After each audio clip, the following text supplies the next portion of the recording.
Welcome. In front of me is an INFINIX Hot 11, and today I'll show you how you can enable and set up your Do Not Disturb mode. And to get started, pull down your notification panel, expand it, and look for the toggle, which for me looks to be right over here. So once you find it, you can hold the toggle. This will quickly take you to the settings. Now I do recommend doing so the first time around, just so you can check out what the settings are, and if they are not what you want, you can change them. So going really quickly over these, we have people, which allows you to choose who can call you and message you. Apps, same thing. What apps can bypass the Do Not Disturb mode. Allows alarms and other interruptions, same thing, which will bypass the Do Not Disturb mode.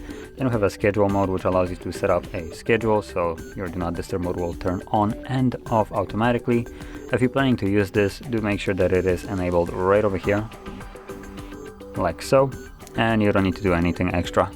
So this is how you use your Do Not Disturb mode with a schedule. And if we go back, we have also duration for quick settings.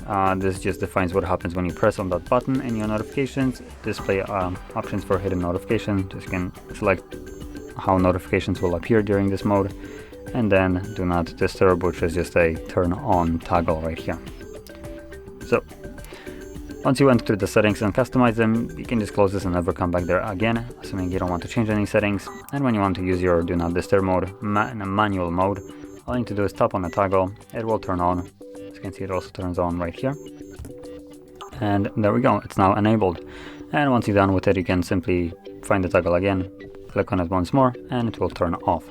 And like I mentioned before, if you're using scheduled, just make sure that it is checked in the schedule settings and you don't need to do anything apart from that.